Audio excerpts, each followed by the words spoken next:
আপনি ওকালতি করতে পারবেন? পারবো না। পারবেন না? আচ্ছা, আমি যদি বলে দিই, খুবই অল্প কথা। একটা দিছি হ্যাঁ? এক দেন। কি আপনি নেবেন? আপনি পারবেন না। আচ্ছা, কিন্তু আপনি ইয়েটা করেন, আপনি আপনার মেঘ থেকে লাস্ট পর্যায়ে একটু নিজে ইয়ে করে চলে আসেন। যান। কথাবার্তা হচ্ছে সব তো জানেই, স্পেশালি আপনি লাস্ট পর্যায়ে বলে আসেন যে কিচ্ছু লাগবে না, যান, আপনি যান। আচ্ছা, যান, আপনি আপনার মনের তুষ্টির জন্য আপনি যান।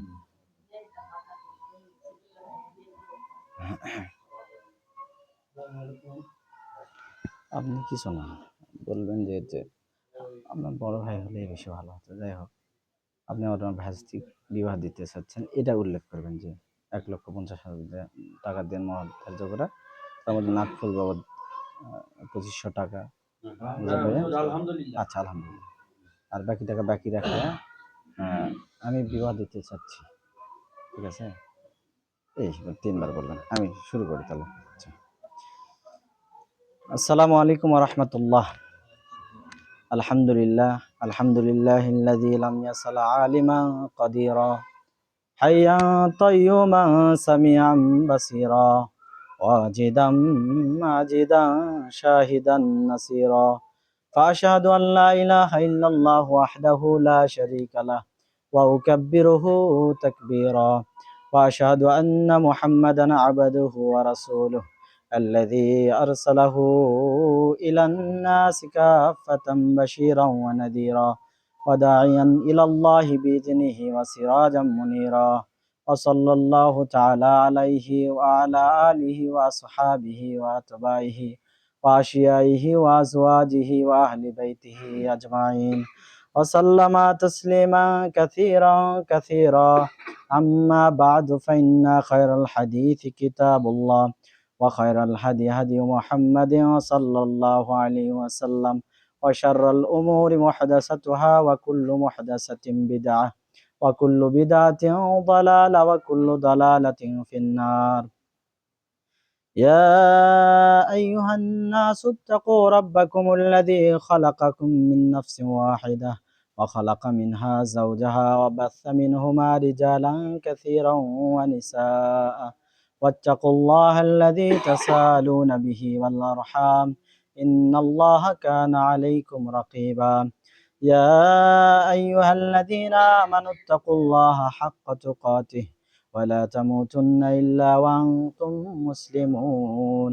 يا أيها الذين آمنوا اتقوا الله وقولوا قولا سديدا يصلح لكم أعمالكم ويغفر لكم ذنوبكم ومن يطع الله ورسوله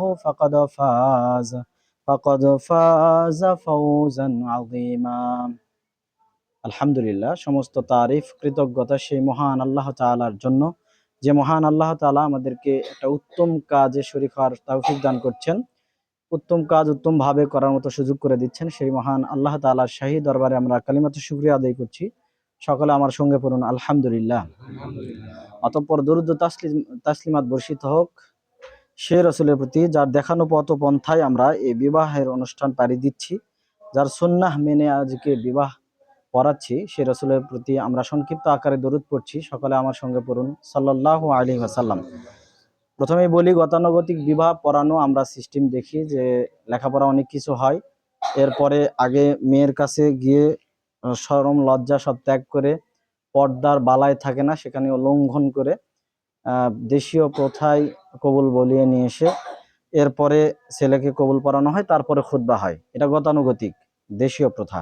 কিন্তু কোরআন ও সহিহ সুন্নাহ খুললে দেখা যায় খুতবাটা আগেই হবে, আর বিবাহ পড়ানোটা শুধু বরের কাছে কবুল বলা, সেটা খুতবার শেষে মেয়ের পিতা অথবা যোগ্য অভিভাবকের ওকালতিতে এই বিবাহ সুসম্পন্ন হবে ইনশাআল্লাহ। তো আমরা প্রথম পার্ট শেষের দিকেই, সেটা হচ্ছে যে আরবিতে খুতবার প্রথম অংশ আমরা শেষ করেছি।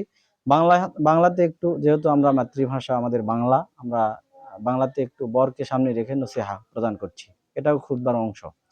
তাই বরকে উদ্দেশ্য করে বলছি, মহান আল্লাহ তাআলা আপনাকে বলেছেন, ইয়া আইয়ুহাল্লাযীনা আমানু, কু আনফুসাকুম ওয়া আহলিকুম নারা, হে বিশ্বাসীরা তোমরা নিজেরা জাহান্নামের আগুন থেকে বাঁচো আর তোমাদের পরিবার পরিজনকেও জাহান্নামের আগুন থেকে বাঁচাও। আমি বরকে উদ্দেশ্য করে বলছি যে এর আগ পর্যন্ত আপনি একটা পরিবারের সদস্য ছিলেন, আজকে বিবাহের মাধ্যম দিয়ে একটা পরিবারের কর্তা হয়ে যাচ্ছেন। এজন্য আল্লাহ আপনাকে বলছেন যে আপনি নিজে বাঁচেন আর আপনার পরিবার যেটা হচ্ছে এই পরিবারকেও জাহান্নামের আগুন থেকে বাঁচাতে হবে। কোরআন আয়াত আল্লাহ বলছেন। রাসূলুল্লাহ সাল্লাল্লাহু আলাইহি সাল্লাম বলেছেন, আলা সাবধান, কুল্লুকুম রাইন, তোমরা প্রত্যেকেই দায়িত্বশীল, ও কুল্লুকুম মাসউলুন আন রাইয়াতিহি, আর তোমাদের এই দায়িত্বশীলতা সম্বন্ধে তোমরা হাসরে কিয়ামতের মাঠে আল্লাহর সামনে দাঁড়িয়ে হিসাব দিতে বাধ্য। রাইন শব্দটা ডিকশনারি খুললে দেখা যায় রাইন শব্দের অর্থ রাখাল। রাখাল যেমন মেষ পাল নিয়ে ছাগল পাল নিয়ে মাঠে চলে যায়, দিন শেষে তার মুনিবের কাছে এসে হিসাব চোকাতে হয়, তার একটা ছাগল নিকড়ে নিয়ে চলে গেছে, তাকে বাধ্য তাকে হিসাব দিতে হবে। ঠিক অনুরূপ তদ্রূপ আপনি আমি প্রত্যেকে রাখাল, আমাদের রাখালিয়াত সম্বন্ধে আমরা হাসরের মাঠে আল্লাহর সামনে দাঁড়াবো। এই পরিবার পরিজন এই রাখালিয়াত সম্বন্ধে আমাকে পুঙ্খানুপুঙ্খ আল্লাহর সামনে দাঁড়িয়ে হিসাব দিতে হবে। এটা এই মুহূর্তে আমরা বলছি, আপনার মন মানসিকতা খুবই পবিত্র আছে এবং যে কথাগুলো আমি বলতেছি সব অন্তর দিয়ে শোনার চেষ্টা করতেছেন। গতানুগতিক অন্য খুতবা অন্য বক্তব্যের চেয়ে আজকে আপনার মন মানসিকতা আমরা পাচ্ছি অনেক ভালো। তাই এই কথাগুলো কোরআন ও সহিহ সুন্নাত থেকে উপস্থাপনের উদ্দেশ্য লক্ষ্য হচ্ছে আপনি অন্তর দিয়ে শুনবেন, মানার চেষ্টা করবেন। এই বৈঠকে আমরা প্রত্যেকেই আপনার জন্য দোয়া করছি, আল্লাহ আপনার জন্য মানার জন্য সহজ করে দিক, আমিন। এরপরে আসেন, দেখেন আল্লাহ তাআলা আগে আদম আলাইহিস সালামকে সৃষ্টি করলেন, আল্লাহ সব কিছুই জানেন, ওনাকে জান্নাতে রাখলেন। এরপরে আদমের কি মানে প্রয়োজন এটা কিন্তু আল্লাহই ভালো জানেন। উনি আবার আদম আলাইহিস সালামের পাজরের হাত থেকে, বাঁকা হাত থেকে হাওয়া আলাইহিস সালামকে, আমাদের মাকে সৃষ্টি করে দুইজনকে একসাথে রেখে দিলেন, আমরা প্রত্যেকেই জানি। তো এর থেকেই অবাচ্চা রিজালাম, এর থেকেই আল্লাহ তাআলা রিজাল, পুরুষ নারী, অসংখ্য নারী পুরুষ এই পৃথিবীতে দিলেন। আমরা তো প্রত্যেকেই বিশ্বাস করি, এটা জানি যে আমাদের আদি মাতা ও পিতা হচ্ছেন আদম এবং হাওয়া আলাইহিস সালাম, এই দুইজন না, এই দুইজন থেকেই আমরা এই কোটি কোটি জনতা। তাহলে কি বোঝা গেল যে আপনার সাথে যার বিবাহ বন্ধন আমরা দিচ্ছি, বিবাহ জড়িয়ে দিচ্ছি, তার সাথে একটা সম্পর্ক কিন্তু আছেই, আছে না? আদম আলাইহিস সালাম ও হাওয়া আলাইহিস সালাম থেকে আসতেছে না একটা সম্পর্ক। এরপরে উপর্যুপরি আমরা মুসলিম, আল মুসলিম ও আখুল মুসলিম, বন্ধন আছে মুসলিম হিসেবে, পরস্পর একটা সম্পর্ক আছে।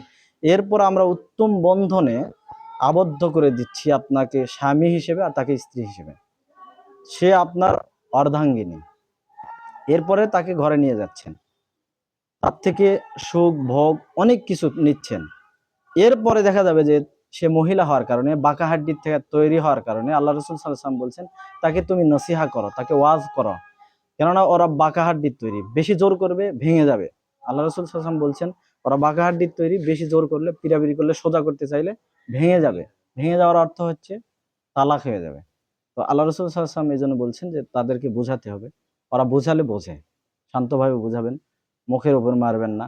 খুবই যদি মারার প্রয়োজন হয় তাহলে সুন্নাহ মোতাবেক মারতে হবে, খুব লাঠি বড় হবে না।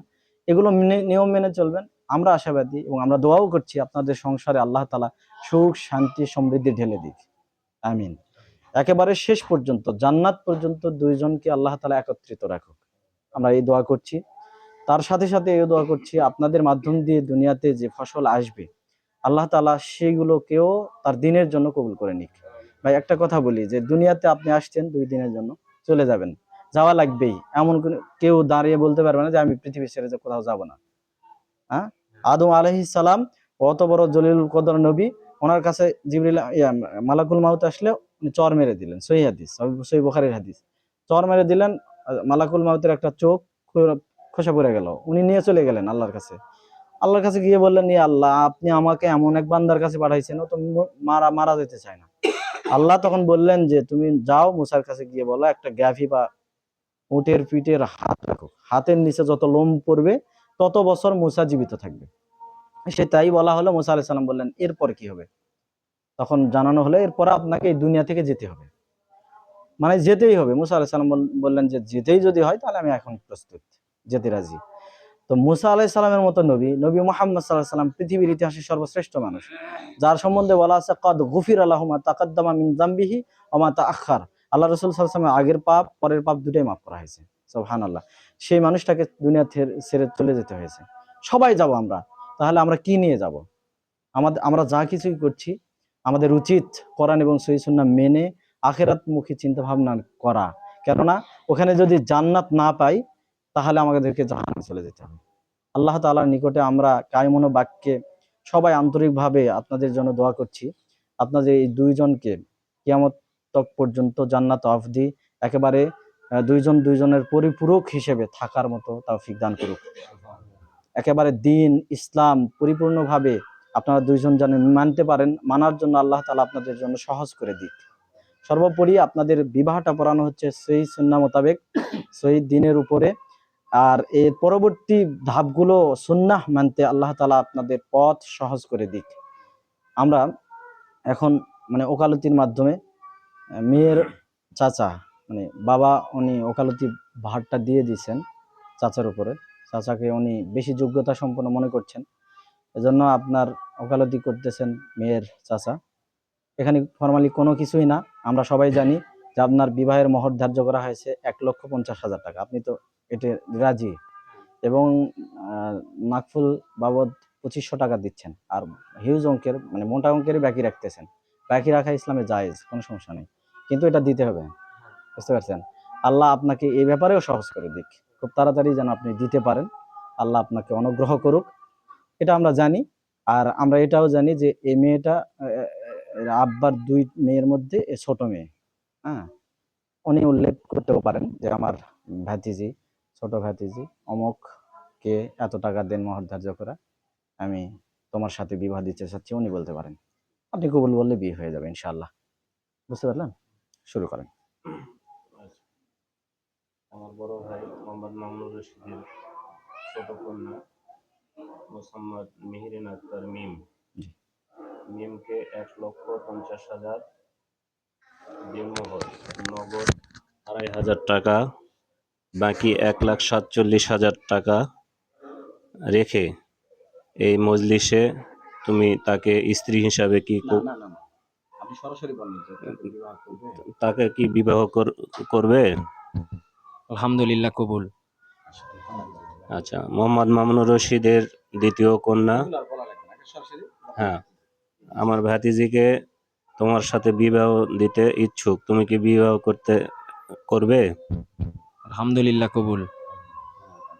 আমার ভাতিজি মোসাম্মদ মেহেরিন আক্তার মিম কে 1,50,000 টাকা, বাকি নগদ 2500, বাকি 1,47,000 টাকার দেনমোহর ধার্য করিয়া তোমাকে বিবাহ তোমার সঙ্গে বিবাহ দিতে চাই, তুমি কি বিবাহ করবে?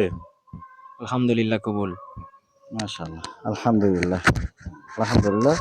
বিবাহ সুসম্পন্ন। আমরা রাসূলুল্লাহ সাল্লাল্লাহু আলাইহি সাল্লামের শেখানো দোয়া স্পেশালি শুধু আপনাদের জন্য ওই দোয়াটা পড়তেছি, আপনারা সকলে আমার সাথে পড়বেন। বলেন, বারাকাল্লাহু লাকা ওয়া বারাকা আলাইকা ওয়া জামাআ বাইনাকুমা ফি খাইর। আমি আবার পড়ছি, বারাকাল্লাহু লাকা ওয়া বারাকা আলাইকা ওয়া জামাআ বাইনাকুমা ফি খাইর। বারাকাল্লাহু লাকা ওয়া বারাকা আলাইকা ওয়া জামাআ বাইনাকুমা ফি খাইর। সুবহানাকাল্লাহুম্মা, এটা মজলিস শেষের দোয়া, একেবারে শেষ করছি, সমাপ্ত। সুবহানাকাল্লাহুম্মা ওয়া বিহামদিকা আশহাদু আল্লা ইলাহা ইল্লা আনতা আস্তাগফিরুকা ওয়া আতুবু ইলাইকা। আসসালামু আলাইকুম ওয়া রাহমাতুল্লাহ। শেষ। আসসালামু আলাইকুম। আচ্ছা, ঠিক আছে।